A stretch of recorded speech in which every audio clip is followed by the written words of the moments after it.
नमस्कार दोस्तों, स्वागत है आप सभी लोगों का फिर से आज एक नए वीडियो में। तो दोस्तों हम लोग पढ़ रहे थे क्लास 7th की ज्योग्राफी की एनसीईआरटी। दोस्तों कल हम लोगों ने पढ़ा था, इसके पहले हम लोगों ने पढ़ा था, हम लोगों ने मतलब आपने और हमने साथ में पढ़ा था। और दोस्तों जो भी नए आए हो चैनल में वो चैनल को सब्सक्राइब कर देना, अभी नहीं पहले देख लीजिए, ठीक पहले देख लीजिए। अगर आप लोगों को समझ में आए तो सब्सक्राइब कर देना, शेयर कर देना, जिससे हमारी रिच बढ़े, ठीक। और दोस्तों इसी में ठीक लक्ष्मीकांत की पॉलिटी वो भी कवर की जा रही है। लक्ष्मीकांत का जो भारतीय राज्य व्यवस्था है, ठीक अपना जो भारतीय राज्य व्यवस्था है वो लक्ष्मीकांत की स्टार्ट कर दी गई है। आप लोग सारे लेक्चर देख लेना, काफ़ी जो चीज़ें लक्ष्मीकांत में नहीं कवर की गई हैं वो भी हमने कवर कर दी है, ठीक, जो कि एग्जाम पॉइंट ऑफ व्यू से काफ़ी महत्वपूर्ण है। तो दोस्तों आज हम लोग पढ़ेंगे वायु के बारे में। तो दोस्तों इससे पहले इसका जो पहले चैप्टर में हमने दो चीज़ जो थी वो छोड़ दी थी, ठीक, वो आप लोग यहाँ समझ लीजिए।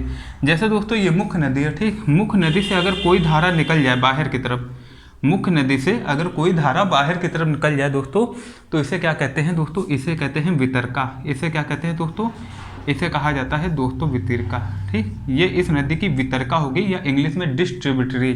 लेकिन अगर कोई नदी दोस्तों इसमें मिल जाए आके, कोई नदी आकर इसमें मिल जाए तो दोस्तों वो इस नदी की सहायक नदी कहलाई जाएगी, या इंग्लिश में कहेंगे ट्रिब्यूटरी, ठीक, सहायक नदी।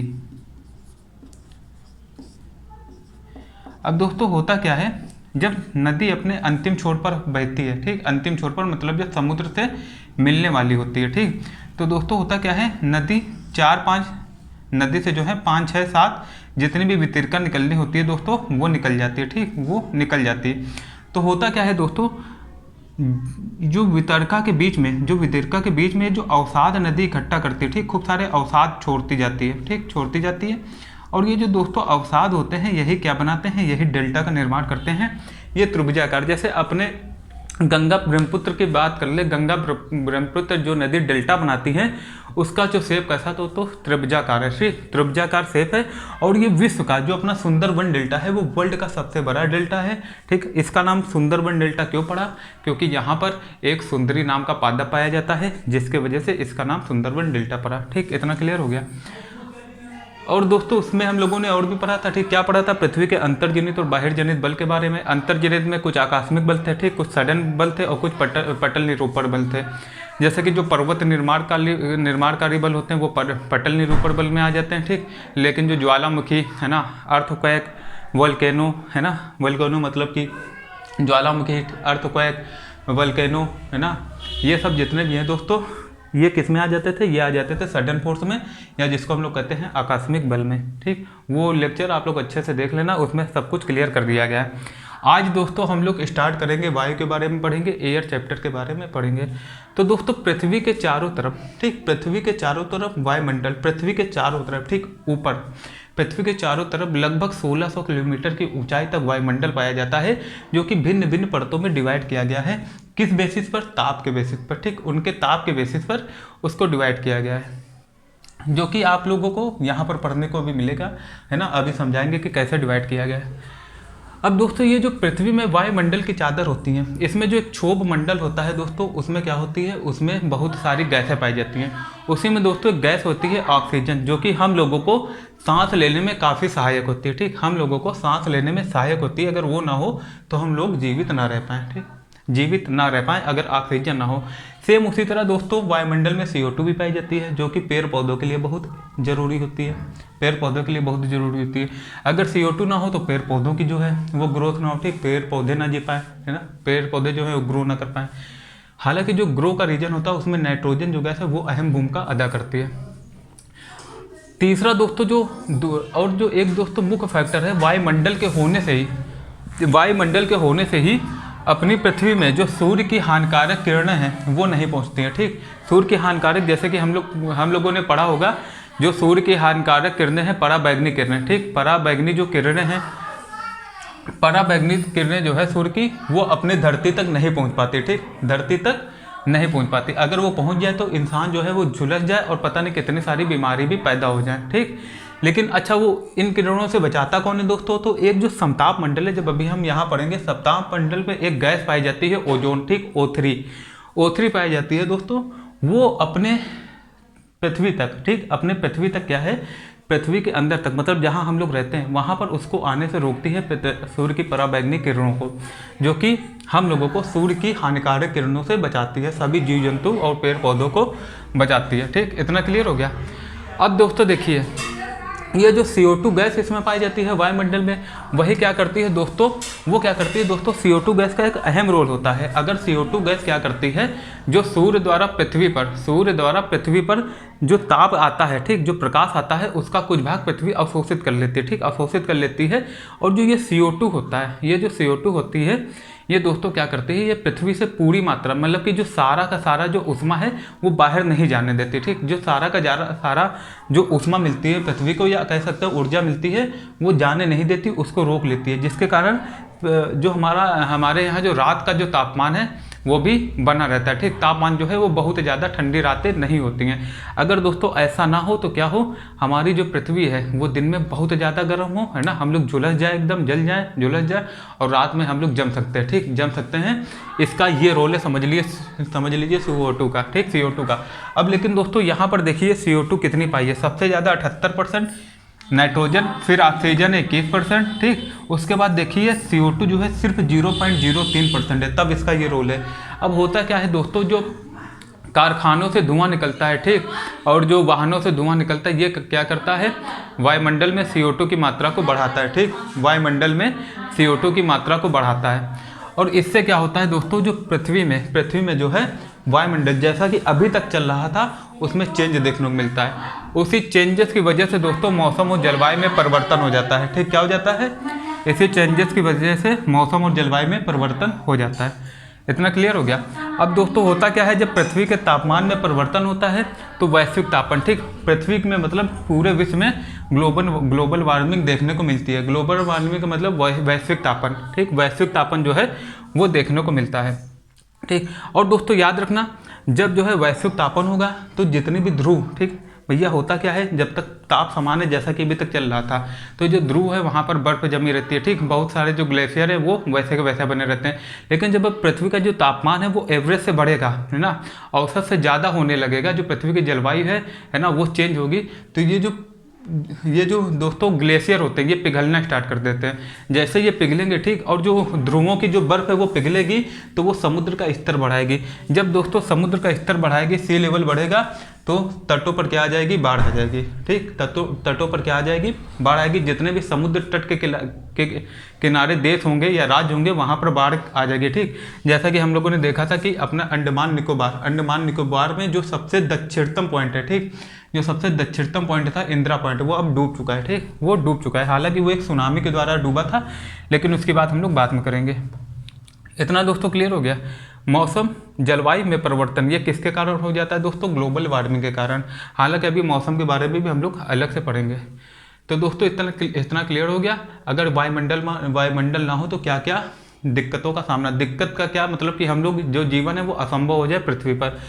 अब दोस्तों ये जो है CO2 और O2 में संतुलन कैसे बनता है ये देखिए भैया। होता क्या है दोस्तों, जो CO2 है, पेड़ जितनी हम लोग CO2 क्या करते हैं, जितनी हम लोग CO2 छोड़ते हैं उतनी जो है पेड़ पौधे वो ग्रहण कर लेते हैं। मतलब कि जो पेड़ पौधे हैं वो ग्रहण कर लेते हैं। ठीक, ग्रहण कर लेते हैं। हम लोग के द्वारा छोड़े गए जो CO2 है वो पेड़ पौधे ग्रहण कर लेते हैं। जैसे ही वो ग्रहण करते हैं तो होता क्या है दोस्तों, ये जो संतुलन है ये बना रहता है ना। अगर हम लोग पेड़ पौधे जिस तरह से काट रहे हैं, पेड़ पौधे कम होंगे, इंसान ज़्यादा हो रहे, तो होगा क्या दोस्तों, CO2 ज़्यादा छोड़ेंगे, है ना। और ऑक्सीजन पेड़ पौधे क्या करते हैं, बदले में ऑक्सीजन देते हैं, जो कि हम लोग ग्रहण करते हैं, जिससे CO2 और O2 का संतुलन बना रहता है। लेकिन जब ये संतुलन बिगड़ेगा, पेड़ पौधे कम होंगे और इंसान ज़्यादा हो ही रहे, तो हो गया क्या दोस्तों, जो CO2 है वो बढ़ेगी। ठीक, CO2 बढ़ेगी, जिससे और भी वैश्विक तापन बढ़ेगा। तो कुल मिला के वैश्विक तापन जो है, वैश्विक तापन में बहुत सारे, एक नहीं काफ़ी फैक्टर जो है वर्क करते हैं, जिसको हम लोग अलग से विस्तार से समझना पड़ेगा। जिसके लिए दोस्तों बहुत सारी पार्टीज होती, कॉन्फ्रेंस ऑफ पार्टीज, COP 26-27, है ना, बहुत आप लोगों को देखने को मिलती हैं। अब देखिए दोस्तों, वायुमंडल के संगठन के बारे में पढ़ते हैं। आखिर वायुमंडल जो है किन किन गैसों से बना है। तो दोस्तों याद रखना, वायुमंडल में सबसे ज़्यादा जो गैस है वो पाई जाती है नाइट्रोजन। ये कितनी पाई जाती है दोस्तों, ये पाई जाती है 78%। ठीक, और जो दोबारा है, याद रखना है, जो नाइट्रोजन गैस है दोस्तों, ये पेड़ पौधों की वृद्धि में सहायक होती है। और जो इंसान है, मतलब कि हम लोग या जीव जंतु, नाइट्रोजन की थोड़ी सी मात्रा जो है, थोड़ी सी मात्रा वो वायु के मतलब कि सांस जब लेते हैं तो ग्रहण कर लेते हैं, फिर जो है उसको निकाल देते हैं किसी न किसी फॉर्म में। लेकिन जो पेड़ पौधे होते हैं वो वायु से, है ना, वो वायुमंडल से या वायु से सीधा डायरेक्ट ऑक्सीजन डायरेक्ट नाइट्रोजन नहीं ले पाते हैं। उनको नाइट्रोजन कैसे मिलती है, जो मृदा होती है, ठीक, मृदा में नाइट्रोजन की मात्रा, ठीक, किसी न किसी फॉर्म में उन तक पहुँचती है, या जो मृदा में या उनकी जड़ों में जो जीव होते हैं, ठीक, जो जीवाणु होते हैं वो उनको नाइट्रोजन जो है बनाकर देते हैं, ठीक, जो नाइट्रोजन है वो बनाकर देते हैं, जिससे पेड़ पौधों की वृद्धि होती है। तो जो नाइट्रोजन है दोस्तों वो वृद्धि में सहायक होता है, याद रखना, खासकर पौधों की वृद्धि में काफ़ी सहायक होती है ये नाइट्रोजन। फिर दोस्तों सेकंड बात करते हैं ऑक्सीजन की। ऑक्सीजन जिसको कहा जाता है जीवनदायी गैस, ठीक, ये एक जीवनदायी गैस है। अगर ये ना हो तो हम लोग जी ना पाए, जितने भी जीव जंतु हैं वो जी ही ना पाए। तो ऑक्सीजन जो है वो 21%। अगर पूछ दे कि सबसे ज़्यादा दूसरे नंबर पर कौन सी गैस पाई जाती है, तो दोस्तों याद रखना 21%।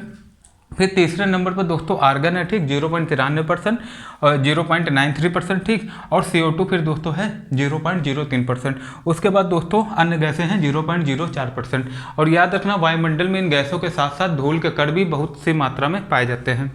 अब दोस्तों याद रखना ये जो वायु होती है, वायु कैसे चलती है, होता क्या है दोस्तों, जो गर्म वायु है, ठीक, जब वायु गर्म होती है भैया, जब वायु गर्म होगी क्या होगा, जैसे मान लीजिए यहाँ पर वायु है, यहाँ का तापमान बढ़ा तो वायु गर्म हुई। जब वायु गर्म होगी तो ये दूर दूर होगी, है ना, थोड़ा सा फैलेगी तो हल्की होगी भैया, पहले पास थी, है ना, तो घनी थी, भारी थी। अब जब फैलेगी तो ये ऊपर उठेगी। अब जब दोस्तों ये ऊपर उठेगी तो हम लोगों ने पढ़ा था होता क्या है, ऊपर जाने पर मान लीजिए जैसे वायु है, ठीक, ये वायु है, ठीक। अब ये क्या होगी दोस्तों, जब यहाँ का ताप बढ़ेगा तो ये दूर दूर होगी तो ये ऊपर की तरफ जाएगी, ठीक, ऊपर की तरफ जाएगी दोस्तों। फिर होगा क्या, ऊंचाई बढ़ने से ठंड बढ़ती है, ठंड बढ़ेगी तो दोस्तों फिर ये पास आएगी, ठीक है ना, फिर पास होगी। और याद रखना फिर दोस्तों क्या करता है, जैसे देखिए इसको हम लोग ऐसे समझते हैं, वायु चक्र आप लोगों को अच्छे से समझ में आएगा। जैसे कि मान लीजिए दोस्तों यहाँ पर वायु है, ठीक, ये वायु है, यहाँ का तापमान बढ़ा तो वायु जो है फैलेगी, है ना, दूर दूर हुई हल्की होगी होने के बाद दोस्तों वायु जो है ऊपर की तरफ जाएगी। जब फैलेगी तो ऊपर की तरफ जाएगी दोस्तों, तो होगा क्या, यहाँ पर क्या होगा, यहाँ पर खाली स्थान हो जाएगा तो जो आसपास की भारी गैस होगी, ठीक, भारी गैस होगी वो यहाँ पर क्या होगी, आ जाएगी। कैसे आएगी दोस्तों हम बताते हैं भैया। जब ये गैस ऊपर जाएगी दोस्तों, ठीक, यहाँ से चली, अब ये गैस जाती ऊपर। जब दोस्तों ये ऊपर जाती है गैस, तो दोस्तों जब ये ऊपर जाती है गैस तो क्या होता है दोस्तों, ये ठंडी हो जाती है। क्या हो जाती है, ठंडी हो जाती है, क्योंकि ऊपर का तापमान ठंडा होता है, ठीक। फिर जो ठंडी गैस है दोस्तों, यहाँ पर क्या बनता है दोस्तों, उच्च दाब का क्षेत्र, उच्च वायु दाब का क्षेत्र। और याद रखना जो वायु है, विंड है, वो हमेशा हाई प्रेशर से, ठीक, वो हाई प्रेशर से हमेशा कहाँ चलती है दोस्तों, लो प्रेशर की तरफ चलती है, ठीक, याद रखना हाई प्रेशर से लो प्रेशर की तरफ चलती है। यहाँ पर लो प्रेशर क्रिएट होता है, ठीक, क्योंकि वायु जो है वो ऊपर की तरफ जाती है, और ऊपर जो दोस्तों है वो हाई प्रेशर होता है। फिर दोस्तों जब यहाँ पर गर्म होता है, ठीक, यहाँ से वायु ऊपर जाती है, फिर जो हाई प्रेशर वाली वायु होती है वो नीचे की तरफ आ जाती है, क्योंकि हाई प्रेशर से लो प्रेशर की तरफ चलेगी वायु। फिर होता क्या है दोस्तों, यही जो है चक्र चलता रहता है वायु का, ठीक, वायु का चक्र चलता रहता है। इसे ही कहा जाता है दोस्तों वायु चक्र, याद रखना, इसे कहा जाता है वायु चक्र। इतना क्लियर हो गया होगा, ठीक। जो गर्म वायु है वो ऊपर की तरफ जाएगी, फैलेगी, ऊपर की तरफ जाएगी, ऊपर जाएगी तो ऊंचाई पर ठंड बढ़ेगी। जब ठंड बढ़ेगी तो वहाँ से जो है हाई प्रेशर, है ना, वहाँ ऊपर हाई प्रेशर क्रिएट होगा, है ना, मतलब कि जो वायु है वहाँ से नीचे की तरफ आएगी, क्योंकि वायु जो है वो हाई प्रेशर से लो प्रेशर की तरफ चलती है। ऊपर हाई प्रेशर क्रिएट होगा और नीचे जो है दोस्तों, नीचे लो प्रेशर। तो ये जो चक्र है ये चलता रहता है, पहले यहाँ से यहाँ जाएगी, फिर यहाँ से वापस। जैसे यहाँ पर खाली स्थान होगा, वायु जो है हल्की होकर ऊपर उठेगी, तो इधर की जो ठंडी वायु होगी, क्योंकि वो जो होता है उच्च दाब क्षेत्र से वायु दाब की निम्न वायु दाब की तरफ चलता है ना वायु, तो जो यहाँ से यहाँ आएगी। ऐसे जो है ये चक्कर चलता रहता है। तो इतना क्लियर हो गया। अब दोस्तों हम लोग देखेंगे किसके बारे में, अब हम देखेंगे जो वायुमंडल की ये परतें हैं उनके बारे में अच्छे से पढ़ेंगे। तो दोस्तों याद रखना ये जो वायुमंडल है वो 1600 किलोमीटर की ऊंचाई तक फैला हुआ है, ठीक, 1600 किलोमीटर की ऊंचाई तक फैला हुआ है। जो सबसे पहली परत है दोस्तों उसको कहते हैं क्षोभ मंडल। क्या कहा जाता है, क्षोभ मंडल, या इंग्लिश में याद रखना क्या कहा जाता है, ट्रोपोस्फेयर। ट्रोपोस्फेयर की जो दोस्तों हाइट है वो 13 किलोमीटर तक है। जितने भी मौसम संबंधी घटनाएं होती हैं वो भी यहीं होती हैं, ठीक, मौसम संबंधी जितने भी चेंजेस होते हैं दोस्तों वो यहीं पर होते हैं। जितनी भी गैसें होती हैं, नाइट्रोजन, ऑक्सीजन, कार्बन डाइऑक्साइड, सब इसी में पाई जाती हैं, ठीक, इतना। और जो हम लोग रहते हैं वो भी कहाँ है, इसी मंडल के अंतर्गत रहते हैं। अब दोस्तों जो सेकंड है, ठीक, अब यहाँ पर क्षोभ मंडल है, ठीक, और यहीं पर दोस्तों क्या हो जाता है, यहीं पर एक क्षोभ सीमा हो जाती है। फिर यहाँ से क्षोभ सीमा से लेकर यहाँ तक पूरा जो है, यहाँ तक समताप मंडल है, मतलब कि 50 किलोमीटर की ऊंचाई तक दोस्तों समताप मंडल पाया जाता है। अब याद रखना दोस्तों, यहीं पर जो है वो हवाई जहाज उड़ते हैं। क्या उड़ते हैं? हवाई जहाज। क्यों उड़ते हैं? क्योंकि यहाँ पर ये जो मंडल होता है ना, ये जो परत होती है दोस्तों वायु की, वायुमंडल की, ये बादल मतलब कि बादल लेस होती है, क्लाउडलेस होती है। यहाँ पर बादल जो है बहुत कम, मतलब कि एकदम ना के बराबर पाए जाते हैं, ठीक, और यहाँ का जो तापमान है वो भी समान रहता है। तो ये गुड कंडीशन होती है किसी भी हवाई जहाज के लिए उड़ने की। तो यही रीजन है दोस्तों, हवाई जहाज उड़ाए जाते हैं। और जो अभी हमने बात की थी ओजोन गैस, तो याद रखना जो ओजोन गैस है वो भी यहीं पर पाई जाती है, ठीक। ओजोन गैस दोस्तों कहाँ पाई जाती है? ओजोन गैस भी यहीं पाई जाती है। इतना क्लियर हो गया।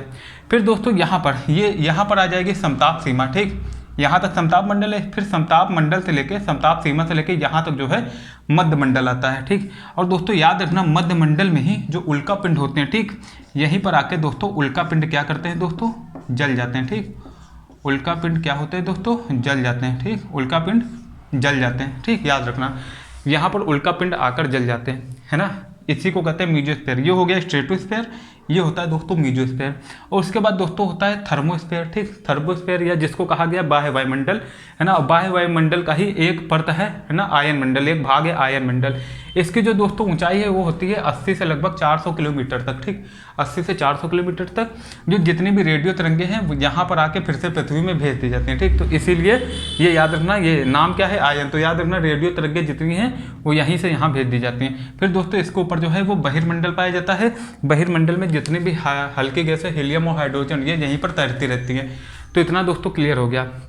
याद रखना ये जो एवरेस्ट है वो कहाँ पर है? क्षोभ मंडल, क्योंकि एवरेस्ट की ऊंचाई हमने देखा था 8848 मीटर है, ठीक, सबको पता होगी 8848। और ये जो है इस परत की ऊंचाई जो है वो 13 किलोमीटर तक है लगभग, ठीक, 13 किलोमीटर। तो एवरेस्ट जो है, माउंट एवरेस्ट भी यहीं पर है। अब दोस्तों याद रखना, अभी हम लोग आगे पढ़ेंगे कैसे जब ऊंचाई बढ़ेगी तो जो है वायुदाब जो होता है दोस्तों, वो प्रेशर जो है वायुदाब कम होता है, ठीक। वायुदाब जो होता है दोस्तों वो कम होता है।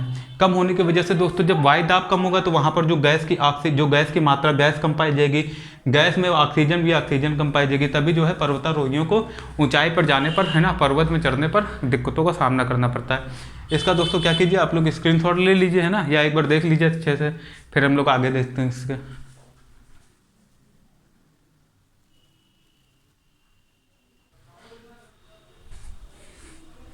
अब दोस्तों आगे देखते हैं। अब देखेंगे हम लोग मौसम एवं जलवायु के बारे में। हालांकि क्लास 6 की एनसीईआरटी में हम लोगों ने ये चीज़ें कवर कर दी है, ठीक, हमने ये चीज़ें कवर की हुई है। और जो भी इस वीडियो को रेगुलर देख रहा है ना, उसको ये चीज़ें पहले से भी पता होंगी। तो दोस्तों मौसम एवं जलवायु का मतलब क्या होता है? मौसम जो होता है दोस्तों वो वायुमंडल की, ठीक, वायु में जो चेंजेस होते हैं, ठीक, दिन प्रतिदिन घंटे में जो चेंजेस होते हैं वायुमंडल की स्थिति में, उसे ही मौसम कहते हैं। लेकिन जब यही चेंजेस जो हैं वो 30 साल, है ना, 30 मैक्सिमम 30 साल के जो ऊपर जब इसका जो औसत जो एवरेज कंडीशन मापी जाती है दोस्तों, तो वो जलवायु कहलाता है। मतलब वायुमंडल की जो स्थिति एक कम समय में, वो तो मौसम हो गया। लेकिन अब कहीं की जो जलवायु है ना, जलवायु क्या होता है? ये एक लॉन्ग पीरियड में जो इसका मूल्यांकन किया जाता है, ठीक, कि यहाँ की मतलब कि यहाँ ये कौन से अक्षांश पे, ठीक, कौन से अक्षांश पे। जब हम लोग क्लास 9 के एनसीईआरटी पढ़ेंगे तो उसमें देखेंगे कि जलवायु को प्रभावित करने वाले कौन कौन से फैक्टर होते हैं। एक तो अक्षांश होता है, लैटिट्यूड, फिर जो होता है दोस्तों ऊंचाई होती है, समुद्र से दूरी होती है। ये सब जो चीज़ें हैं दोस्तों, ये किसको प्रभावित करती हैं? जलवायु को भी। और यही सब चीज़ें मौसम को भी प्रभावित करती हैं। तो दोस्तों याद रखना मौसम क्या होता है? वायुमंडल की प्रति घंटे व दिन प्रतिदिन की स्थिति में होने वाला परिवर्तन। ये तो जल्दी का है, लेकिन जब यही परिवर्तन 30 साल में जब देखा जाता है ना, गणना की जाती है, इसकी मतलब कि ये कंडीशन मापी जाती है, तो वही दोस्तों जलवायु बन जाती है, ठीक, उसको जलवायु, है ना।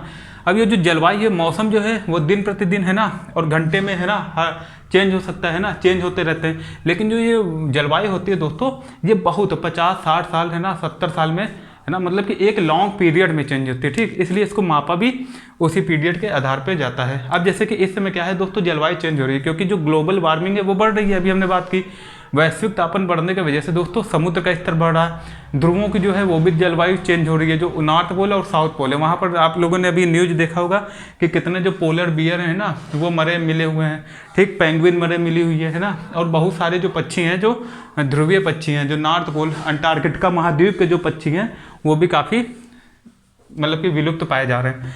तो दोस्तों अब देख इतना तो क्लियर हो गया। अब देखिए मौसम और जलवायु आपने समझ लिया। मौसम दोस्तों जैसे कि हम लोग देखते हैं मौसम के ही बाद एक ऋतु आता है ना, ऋतु के बारे में भी अभी हम लोग पढ़ेंगे। अब देखिए जो तापमान है ना, अभी जो कि ऋतु की बात करना है। तापमान दोस्तों क्या होता है, जो दिन और रात में है ना, तापमान जो है वो दिन और रात के अनुसार बदलता है। दिन में क्या होता है, तापमान ज़्यादा होता है, और रात में क्या होता है, कम होता है। अब दोस्तों जो रात में मालूम है तापमान बहुत कम हो जाए, लेकिन जो भी हमने बात की जो CO2 गैस है, वो जो सूर्य द्वारा उष्मा, जो सूर्य की उष्मा छोड़ी जाती है दोस्तों, वो CO2 वायुमंडल में बनाए रखता है। वो जो पूरा जो है वो विकृत नहीं होने देता। ठीक, मतलब कि वो जो जितनी उष्मा है वो पूरी विकृत नहीं होने देता, वो उसका जो कुछ भाग है वो सोख लेता है। ठीक, वो कुछ अपना भाग जो है वो अपने पास पृथ्वी के पास जो है वो रखे रहता है ना। इसलिए जो रात है वो बहुत ज़्यादा ठंडी नहीं होती है। इसीलिए हमने बात की थी अगर वायुमंडल ना हो, हालांकि वायुमंडल में क्षोभ मंडल में ही क्या पाई जाती है, CO2। इसीलिए अगर वायुमंडल ना हो तो जो दिन है वो इतने गर्म हो कि हम लोग झुलस जाए, ठीक, जल जाए या जीना संभव हो जाए, ठीक, जल जाएंगे। और रात जो है वो जमाने वाली हो जाएंगे, ठीक, बर्फीली काफ़ी रातें है ना हर जगह। कुल मिला के जो पृथ्वी में जीवन ही असंभव हो जाएगा। ठीक, पृथ्वी में जीवन ही असंभव हो जाएगा। सबसे पहली बात तो हम लोग सांस ही नहीं ले पाएंगे, क्योंकि ऑक्सीजन भी खत्म हो जाएगी अगर वायुमंडल ही नहीं हुआ। तो इतनी चीज़ें दोस्तों क्लियर हो गई। अब देखिए तापमान जो है दोस्तों ये चेंज कैसे होता है, दिन और रात है ना, और ऋतु के अनुसार भी। ऋतु में हम लोग देखेंगे कि इस समय जो है वो सर्दी का मौसम चल रहा है, विंटर सीजन चल रहा है। ठीक, तो विंटर सीजन में हम लोगों को ठंड लगती है, गर्मी के मौसम में बहुत गर्मी लगती है। और जो एक मौसम आता है बारिश वाला, उसकी वो जो जलवायु है काफ़ी आर्द्र होती है, मौसम काफ़ी आर्द्र होता है ना, काफ़ी चिड़चिड़ा होता है, तो उसमें चिड़चिड़ापन होता है। अब लेकिन जैसे जैसे बसंत ऋतु देख लो, बहुत अच्छा मौसम होता है, तो घूमने का बहुत मन करता है ना। तो जो मौसम है वो मौसम जो है वो तापमान जो है दोस्तों वो ऋतु और दिन और रात के अनुसार चेंज होता रहता है। ठीक, तो तापमान यही है। अब वायु में मौजूद ताप एवं शीतलता का परिमाण। ठीक, तापमान किसे कहते हैं, वायु में मौजूद ताप एवं शीतलता का परिमाण। तापमान का मतलब ये नहीं है कि गर्म, तापमान का मतलब है कि वायु में मौजूद कितना ताप है और कितनी शीतलता। अगर शीतलता जाता है तो तापमान ठंडा होगा, है ना, ठंडा। लेकिन अगर जो गर्मी ज़्यादा है, ठीक, ताप जो है गर्मी ज़्यादा है तो ताप जो है वो गर्म होगा, ताप ज़्यादा होगा। समझ गए इतना। अब देखिए मतलब कि तापमान जो है वो ज़्यादा होगा, और जब शीतलता होगी तो जो तापमान है वो कम हो जाएगा।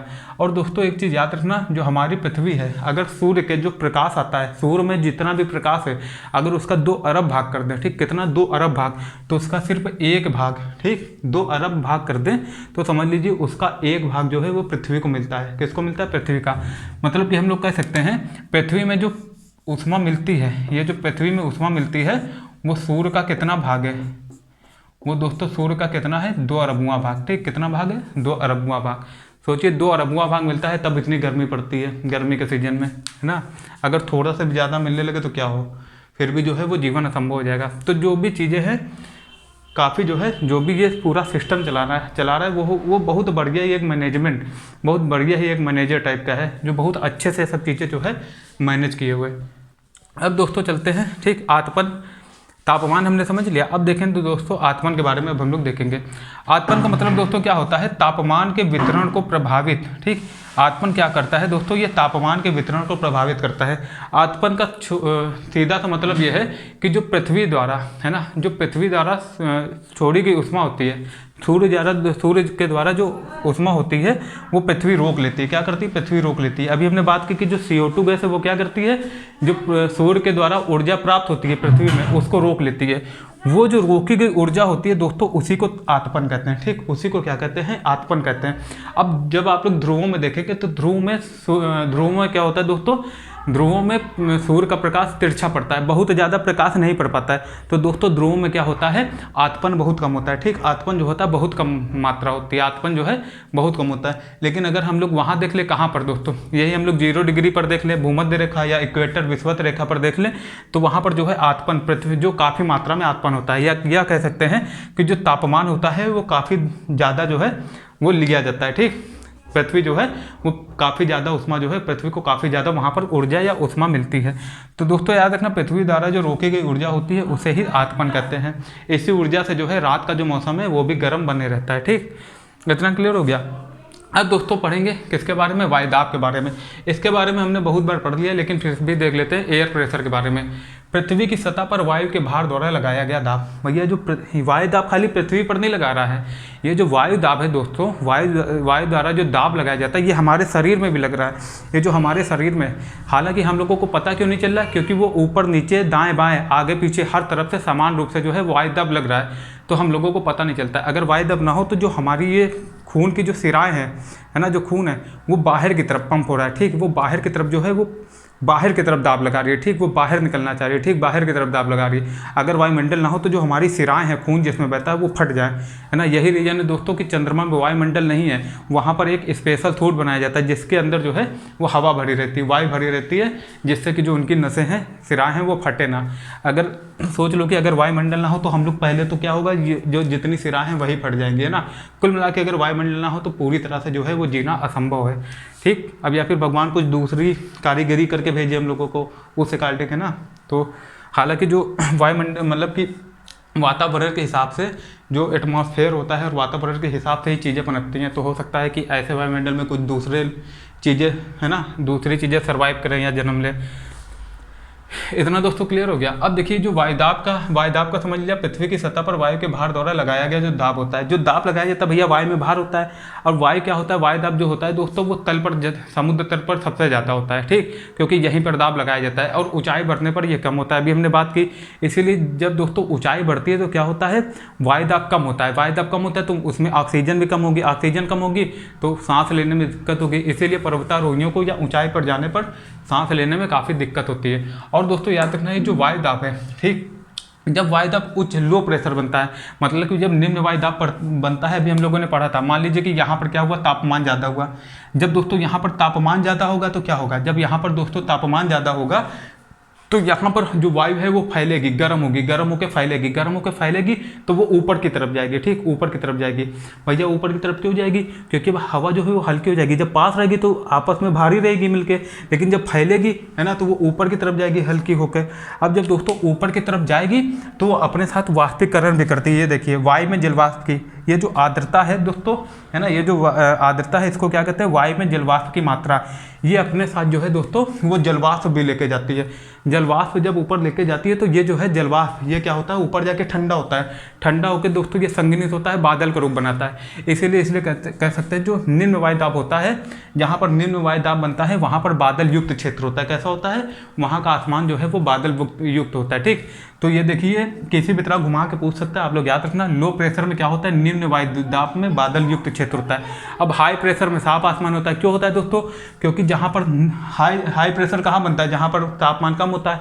जब तापमान ठंडा होगा तो जो हवा होगी वो नीचे की तरफ रहेगी, मतलब नीचे की तरफ, है ना, तो ऊपर जो है आसमान जो है वो साफ दिखता है ना, आसमान साफ दिखता है। जो वायु होती है वो नीचे की तरफ रहती है, ठीक। अभी हम लोगों ने पढ़ा था कैसे वायु चक्र कैसे चलता है ना, वायु चक्र भी हम लोगों ने पढ़ा था। जो वायु होती है वो कैसे चलती है दोस्तों, हाई प्रेशर से लो प्रेशर की तरफ। यही दोस्तों हम लोग पवन में पढ़ेंगे कि पवन क्या होती है दोस्तों।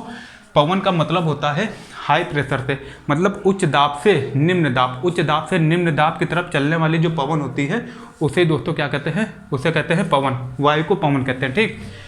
हवा जो है हमेशा दोस्तों हाई प्रेशर से लो प्रेशर की तरफ चलती है, याद रखना। उच्च दाब से निम्न वायु दाब की तरफ चलती है।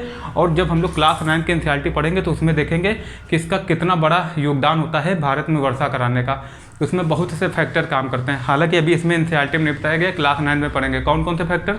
जैसे कि जो समुद्र है, समुद्र जो होता है गर्मी के समय में यहाँ पर जो है यहाँ बनता है निम्न वायुदाब अपनी पृथ्वी में। क्यों, क्योंकि जो अपने जो पृथ्वी है जो जल्दी गर्म होगी, ठीक, क्योंकि चट्टानी, ठीक, चट्टानी इलाका है, ठीक, जिसको महाद्वीपीयता कहते हैं, जल्दी गर्म होगी। समुद्र जो है वो धीरे गर्म होता है, तो वहाँ पर जो तापमान कम रहता है वहाँ बनता है उच्च दाब, और अपनी पृथ्वी में बनता है निम्न वायुदाब, ठीक। तो सागर से क्या करती है वायु जो है वो हाई प्रेशर से निम्न, हाई प्रेशर से लो प्रेशर, उच्च वायुदाब से निम्न वायुदाब की तरफ चलती है। तो वहाँ तो जो होता है दोस्तों बारिश आती है, ठीक। अब भैया सागर से चल रही है तो अपने साथ खूब सारी नमी लाएगी, है ना, जलवाष्प लेके आएगी, और यहाँ पर क्या करेगी, वर्षा का कारण बनेगी। फिर दोस्तों इसमें बहुत से फैक्टर होते हैं, जैसे कि मेडागास्कर वाले इलाके में भी हाई प्रेशर का क्षेत्र बनता है। फिर दक्षिणी दोलन कार्य करता है, वो हम लोग क्लास 9 में अच्छे से पढ़ेंगे। अब दोस्तों देखिए इतना क्लियर हो गया। अब दोस्तों पवन का मतलब समझिए क्या होता है। आर्द्रता हम लोगों ने समझ लिया, वायु में जलवाष्प की जो मात्रा होती है दोस्तों उसे ही हम लोग आर्द्रता कहते हैं, ठीक, आर्द्रता कहते हैं। और इसी कारण जो दोस्तों है वर्षा होती है, ठीक, वर्षा होती है। पवन का मतलब क्या होता है दोस्तों, पवन का मतलब हम लोगों ने समझ लिया, वायु की दिशा उच्च दाब क्षेत्र से, उच्च दाब से निम्न वायु दाब की तरफ चलने वाली वायु को क्या कहते हैं, पवन, ठीक, पवन कहते हैं, ठीक। और पवन देखिए दोस्तों 3 प्रकार की होती है, एक स्थायी, एक मौसमी, एक होती है स्थानीय। स्थायी पवनें दोस्तों किसे कहते हैं, पूर्वी व पश्चिमी व्यापारी पवनें। याद रखना दोस्तों ये जो पवन होती है ये वर्ष भर चलती है। कैसे चलती है, वर्ष भर, ठीक, ये वर्ष भर चलती है और एक निश्चित दिशा में चलती है, याद रखना, ठीक। ये क्वेश्चन बन सकता है, याद रखना आप लोग, एक निश्चित दिशा में चलती है। किसकी बात कर रहे थे हम लोग, स्थायी पवन। ये इनका नाम और क्या होता है, पूर्वी और पश्चिमी, जो पूर्वी व पश्चिमी व्यापारिक पवनें होती हैं उसे दोस्तों स्थायी पवनें कहते हैं। ये वर्ष भर चलती हैं एक निश्चित दिशा में। मौसमी पवनें दोस्तों किसे कहते हैं, मानसूनी पवनें, है ना। इनकी जो दिशा है वो चेंज होती रहती है, ठीक, चेंज होती रहती है। जैसे हम लोग देखेंगे कि गर्मी के मौसम में हमारे यहाँ कौन सा दक्षिण पश्चिम मानसून आता है, ठीक। और जाड़े के मौसम में ये जब मानसून लौटता है तो कैसा हो जाता है, उत्तर पूर्वी हो जाता है, ठीक, उत्तर पूर्वी मानसून मतलब कि लौटने लगता है। तो दोस्तों जो मानसूनी पवनें होती हैं ये एक निश्चित मतलब कि अलग अलग समय में चलती हैं, ठीक, अलग अलग समय में चलती हैं। और ये वर्ष भर अलग अलग समय में और अलग दिशा में चलती है, ठीक, अलग दिशा में चलती हैं। ये आप लोग ऐसे समझ सकते हैं, क्योंकि सिंपल सी बात है, गर्मी के मौसम में जो हवा है वो समुद्र से स्थल की ओर चलती है, और जब जाड़े का मौसम आता है तो स्थल से समुद्र की तरफ चलने लगती है, तो जो दिशा है वो चेंज हो जाती है। स्थानीय पवनें दोस्तों जो स्थल व समुद्र समीर होती हैं ये स्थानीय पवनें होती हैं। याद रखना ये जो पवनें हैं दोस्तों ये वर्ष भर भी चलती हैं या एक निश्चित समय में चलती है। अब जो समुद्र में चलेंगी दोस्तों वो तो वर्ष भर वैसे चलेंगे, क्योंकि समुद्र वाली जो समीर होगी, है ना। इसको स्थानीय क्यों कहेंगे, क्योंकि जो समुद्र का जो स्थानीय लोग होंगे जो समुद्र के पास, वो इस हवा का अनुभव करेंगे। और जो दोस्तों ये लू होती है, ये आपने देखा होगा जो उत्तर भारत में जो भी लोग रहते हैं गर्मी के मौसम में बहुत गर्म हवा चलती है, ठीक, स्थानीय हवा होती है और काफ़ी खतरनाक भी होती है। इसे दोस्तों लू कहते हैं। ये एक निश्चित समय में चलती है और जो ये समुद्र समीर हो गई ये दोस्तों वर्ष भर चलती है। इसलिए याद रखना जो स्थानीय पवन है वो एक निश्चित समय में या वर्ष भर, या तो एक निश्चित समय में चलेगी या वर्ष भर, ये इसे क्या कहते हैं, ये स्थानीय पवन होती है। अब दोस्तों आर्द्रता में और चीज़ याद रखना, आर्द्रता के कारण ही बारिश होती है। अभी हम लोग ने बात किया, क्या बात किया भैया, जो हवा है वो हाई प्रेशर से लो प्रेशर की तरफ चलती है। अब भैया जब हाई प्रेशर से लो प्रेशर की तरफ चलती है, ठीक, याद रखना। तो दोस्तों होता क्या है, जब मान लीजिए कि इस क्षेत्र में एक ये क्षेत्र है, ठीक, एक क्षेत्र है, ठीक, यहाँ पर क्या बना, एक ये क्षेत्र है, यहाँ पर बना दोस्तों हाई प्रेशर कस के, हाई प्रेशर बना, ठीक, यहाँ बना दोस्तों, हाँ यहाँ बना दोस्तों हाई प्रेशर बना, ठीक। अब दोस्तों होगा क्या,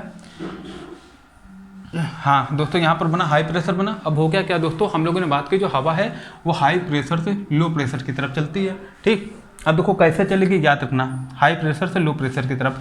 अब मान लीजिए कि गर्मी का समय है, ठीक, गर्मी का समय है और यहाँ का जो तापमान है वो काफ़ी है, तापमान काफ़ी है, तो यहाँ की जितनी भी हवा थी दोस्तों वो क्या होती है, वो ऊपर की तरफ चलती है, ठीक, ऊपर की तरफ जाती है। जब ऊपर की तरफ जाएगी दोस्तों तो क्या होगा, वो अपने साथ भारी मात्रा में जलवाष्प पे ले जाएगी। जब दोस्तों जलवाष्प पे ले जाएगी तो ऊपर जाके जो वो जलवाष्प है वो संघनित हो जाएगी, क्योंकि ऊंचाई पर जो है वो हवा ठंडी होती है, ठीक। और जब हवा संघनित हो जाती है, ठंडी होकर भारी हो जाती है, तो वो ऊपर नहीं रुक पाती, फिर वो नीचे वर्षण के रूप में गिर जाती है। और वर्षण के 3-4 प्रकार होते हैं, जैसे कि हिमवर्षा के रूप में, एक तो अपनी बारिश हो गई, ठीक। याद रखना बारिश अलग होती है, बारिश जो है वो लिक्विड की तरह की होती है, मतलब कि पानी के रूप में बरसती है। और जबकि जो वर्षर में हिमवर्षा भी आ जाती है, जहाँ बर्फबारी आती है वो वर्षर के अंदर आती है। तो हम लोग ये कह सकते हैं कि वर्षर में बर्फबारी और बारिश दोनों आ जाती है, ठीक, याद रखना। तो दोस्तों अब ये क्या होता है, यहाँ पर हाई प्रेशर बनता है, ठीक, हाई प्रेशर बनता है, तो यहाँ तो क्या होता है, फिर ये लो प्रेशर की तरफ भागती है। अब होता क्या है, यहाँ पर रहता है जलवाष्प, तो ये जो होता है पानी की मात्रा होती है इसमें, वही जो है वो बारिश कर देता है, ठीक। अब देखो ये तो ऊपर से नीचे वाली कंडीशन होगी। अब जो समुद्र से चलेगी, समुद्र में हाई प्रेशर, और वो चलेगी स्थल, कहाँ चलेगी, स्थल की तरफ। अब जब दोस्तों स्थल की तरफ चलेगी तो क्या होगा, यहाँ पर भी जो होगा बारिश कर देगी, ठीक। यहाँ पर क्या होगा दोस्तों, जो वायु होगी वो अपने साथ यहाँ पर आकर क्या करेगी दोस्तों, बारिश कर देगी। क्यों कर देगी, क्योंकि वो ऊपर की तरफ जाएगी। अब देखिए दोस्तों बारिश कितने प्रकार से कर सकती है ये भी हम लोग देखते हैं। भैया बारिश करेगी, एक तो होती है पर्वतीय वर्षा,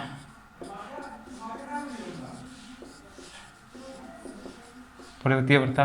पता चला भैया यहाँ से जो था, यहाँ से हवा गई जा रही थी, ठीक। अब इसको क्या था दोस्तों, इसको आगे निकल जाना था, ठीक, इस हवा को आगे निकल जाना था, लेकिन हुआ क्या, अब इसके बीच में आ गया एक पर्वत, ठीक, ये आगे चली जाती है। जैसे कि अपने हिमालय में, हिमालय क्या होता है, हिमालय जो है बारिश करवा देता है। अब इसको आगे चले जाना था, लेकिन दोस्तों क्या होता है, ये बीच में आ जाता है पर्वत, तो यहाँ पर क्या हो जाती है, जो बारिश है यहीं पर हो जाती है, जो बादल है यहीं पर बारिश कर देते हैं, ठीक, यहाँ से टकरा कर बारिश कर देते हैं, ठीक। इतना क्लियर हो गया। जैसे कि एक उदाहरण हम लोग ले लें, जो पश्चिमी घाट वाला इलाका है दोस्तों, अपना जो वेस्टर्न घाट है, पश्चिमी घाट, ये अपना इंडिया है, ठीक।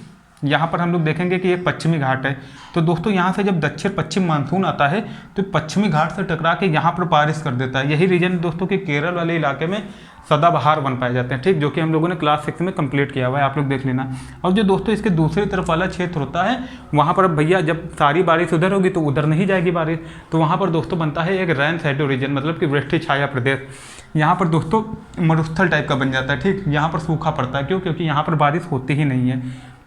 तो ये दोस्तों होती है पर्वतीय वर्षा, ठीक, पर्वतीय वर्षा। याद रखना, पर्वतीय वर्षा के दूसरी तरफ जो है आमतौर पर सूखा ही पड़ता है, ठीक, क्योंकि वहाँ पर बारिश नहीं हो पाती। अब दोस्तों देखिए, एक होती है चक्रवाती वर्षा, ठीक, चक्रवाती वर्षा मतलब कि मान लीजिए कि चक्रवाती वर्षा कैसे बनेगी, जो समुद्र के किनारे, जैसे बंगाल वाले इलाके में, पश्चिम बंगाल उड़ीसा के तट पर चक्रवाती वर्षा होती है। जैसे कि याद रखना, उड़ीसा के तट पर दोस्तों 1999 की बात है, काफ़ी भीषण तूफान आता है, ठीक, एक चक्रवात उठता है और वो वहाँ पर काफ़ी तबाही मचाता है, ठीक, काफ़ी तबाही मचाता है। एक हिसाब से समझ लो कि जो वायु जो पवन है, चक्रवात जो है, वायु की जो स्पीड होती है वो दोस्तों कितनी होती है, पवन वो चल रही होती है कम से कम 260 किलोमीटर प्रति घंटा के स्पीड से, और 36 घंटे तक चलती रहती है, भारी मात्रा में तबाही, 36 घंटे तक 260 किलोमीटर प्रति घंटा। और जो वहाँ पर 8 से 10 मीटर लंबी, 8 से 10 मीटर ऊंची जो है दोस्तों ज्वारीय तरंगें उठती हैं, जो कि बहुत तबाही का मंजर क्रिएट करती हैं। तो इतना दोस्तों क्लियर हो गया। ये हो गया पर्वतीय वर्षा, चक्रवाती वर्षा, और एक होती है दोस्तों संवहनीय वर्षा, ठीक। संवहनीय वर्षा दोस्तों, जो कि अभी हम लोगों ने बात की, जो वायु जो है वो नीचे से ऊपर जाती है ठंडा होकर, फिर ऊपर से नीचे आती है, ठीक, ऊपर नीचे से गर्म होगी, ऊपर जाएगी, फिर ऊपर से ठंडी संग्रहित होकर नीचे जो है वो बारिश कराएगी। ये सब दोस्तों हम लोग क्या देखेंगे, ये हम लोग क्लास 9 के एनसीईआरटी में विस्तृत रूप से पढ़ेंगे। उससे पहले दोस्तों एक चीज़ और देख लीजिए कि जो वायु दाब है उसको मापने वाली इकाई क्या है। वायु दाब को मापने वाली इकाई होती है वायु दाब मापी, लेकिन हिंदी में पूछेगा नहीं, वो पूछ देगा क्या, इंग्लिश में। याद रखना, इसको कहते हैं बैरोमीटर। लेकिन अगर तापमान वाला पूछ दे तो तापमान मापा जाता है थर्मामीटर। तापमान मापने वाली इकाई थर्मामीटर। और तापमान को जो किस इकाई में मापा जाता है दोस्तों, डिग्री सेल्सियस। और इसकी खोज दोस्तों किसने की थी, ठीक, इसका आविष्कार किसने किया था, एंडरसन ने। याद रखना, डिग्री सेल्सियस का आविष्कार किसने किया था, एंडरसन ने। मतलब कि डिग्री सेल्सियस जो था वो किसके द्वारा दिया गया है, वो एंडर्स के द्वारा, ठीक। तो दोस्तों आज के लिए इतना ही। कल हम लोग आपसे फिर मिलेंगे नेक्स्ट चैप्टर में। जब तक एक बार इसका फिर से रिवीजन कर लीजिए। मौसम जलवायु के बारे में हम लोगों ने पढ़ लिया। मौसम वायुमंडल की प्रति घंटे व दिन प्रतिदिन की स्थिति में होने वाले परिवर्तन। जलवायु जब यही चीज़ें एक लॉन्ग पीरियड में हो तो वही जलवायु बन जाती है। तापमान दोस्तों चेंज होता रहता है दिन रात और ऋतु के अनुसार, ठीक। वायु में मौजूद ताप एवं शीतलता का परिमाण मतलब कि जब वायु जो है वायु ज़्यादा गर्म होगी तो वहाँ का तापमान गर्म होगा। वायु ठंडी होगी तो दोस्तों मतलब कि वायु ठंडी कब होगी, जब वहाँ का तापमान गर्म होगा, ठीक। और जब से ठंडी होगी तो हम लोग कहेंगे कि तापमान ठंडा है। अब जो दोस्तों याद रखना, सूर्य का 2 अरबवा भाग अपनी पृथ्वी को मिलता है, ठीक।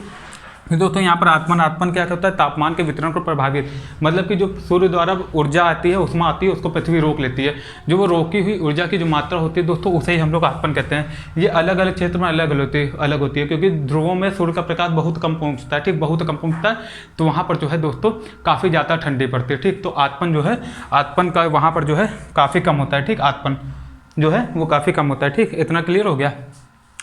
अब दोस्तों याद रखना, वायुदाब के बारे में हम लोग अच्छे से पढ़ चुके हैं। पृथ्वी की सतह पर वायु के भार द्वारा लगाए जो दाब होता है वही क्या होता है दोस्तों, वायुदाब होता है। लो प्रेशर, याद रखना, जो जहाँ लो प्रेशर होगा वहाँ पर क्या होगा, हवा ऊपर की तरफ उठेगी, ठीक। हवा जो है वो ऊपर की तरफ होगी, वायु जो है वो ऊपर की तरफ जाएगी। ऊपर की तरफ जाएगी तो अपने साथ जलवाष्प ले जाएगी, वहाँ बादल बनाएगी। तो दोस्तों जो आसमान होगा वो बादल युक्त होगा। हाई प्रेशर में क्या होगा, वायु नीचे रहेगी, है ना, वायुमंडल जो है वायु है नीचे रहेगी, तो ऊपर का जो आसमान है वो साफ रहेगा। याद रखना, एक क्वेश्चन बना सकते हैं ना, काफ़ी अच्छा क्वेश्चन बन सकता है इससे। वायु जो है दोस्तों वो हाई प्रेशर से लो प्रेशर की तरफ चलती है। ये हम लोगों ने अच्छे से बात कर ली है क्लास 6 में भी। पवन के बारे में पढ़ लिया, जो स्थायी पवनें होती हैं, पश्चिमी एवं पूर्वी व्यापारिक पवनें एक निश्चित दिशा में वर्ष भर चलती रहती हैं, ठीक। मौसमी पवनें, मानसूनी पवनें, है ना, ये जो है वो इनकी जो दिशा है वो बदलती रहती है, ठीक। स्थानीय पवनें जैसे स्थल व समुद्र समीप, ये एक निश्चित समय में भी चल सकती है, मतलब एक निश्चित समय में चल सकती है किसी समय में भी, और दोस्तों वर्ष भर भी चल सकती है। जैसे लू है उत्तर भारत में गर्मी के मौसम में चलती है, ठीक, उत्तर भारत में। और जो समुद्री समीर है ये तट वाले इलाके में, जितने भी समुद्री तटीय वाले इलाके हैं वहाँ पर समुद्री समीर चलती है, जो कि वर्ष भर चलती है। तो दोस्तों इतना क्लियर हो गया, ठीक, इतना क्लियर हो गया। आर्द्रता के बारे में पढ़ लिया हम लोगों ने। वायु में जो जल वाष्प की मात्रा होती है उसे आर्द्रता कहते हैं, ठीक, आर्द्रता कहते हैं। अब दोस्तों कल फिर मिलेंगे, ठीक, आप लोगों से कल फिर मिलेंगे, है ना, नए चैप्टर के साथ। कल जल वाला चैप्टर पढ़ेंगे, जल के बारे में अच्छे से पढ़ेंगे, है ना। और याद रखना दोस्तों इसी हिसाब से चलते चलिए, क्योंकि जो एनसीईआरटी है, एनसीईआरटी बहुत अच्छे से आपको इंटर तक का पहुंचाएगा। जब इंटर तक देखना आपको चीज़ें जो मतलब कि धीरे धीरे बेसिक से एडवांस तक जो है चीज़ें वो काफ़ी अच्छे से क्लियर होंगी। और याद रखना सिर्फ कक्षा 6 से 12 तक, 6 से 12 तक एनसीईआरटी ज्योग्राफी के पढ़ लो, बस इतना ही ना, फिर बाकी कुछ भी पढ़ने की ज़रूरत नहीं है। इतना ही पढ़ लो, इतना ही आप लोग 3 से 4 बार जब रिवीजन करोगे यही काफ़ी है, ठीक। तो एक चीज़ कम पढ़ो, है ना, याद रखो, कम पढ़ो और ज़्यादा बार पढ़ो, ठीक। मतलब कि क्या रखो, सोर्स जो है वो थोड़े रखो, ठीक, लिमिटेड सोर्स रखो और रिवीजन कई बार उसको करो, ठीक। यही होता है दोस्तों, सफलता का मंत्र यही है, ठीक। इतना क्लियर हो गया दोस्तों। अब कल फिर मिलेंगे आपसे, तब तक आप लोग अच्छे से अपना ख्याल रखिए, ठीक, अपना ख्याल रखिए। और जो पॉलिटी वाले लेक्चर है अभी पढ़ जाएगा, ठीक, थोड़ी देर में, अभी वो भी हम डाल देंगे। उसका क्या करना आप लोग, उसका भी अच्छे से नोट्स बना लेना, बहुत अच्छे से पढ़ाया जा रहा है उसमें, पॉलिटी लक्ष्मीकांत से कवर किया जा रहा है, ठीक, कंप्लीट की जा रही है। तो आज के लिए दोस्तों इतना ही, कल फिर मिलेंगे। आप लोग अच्छे से अपना ख्याल रखिए। Thank you so much.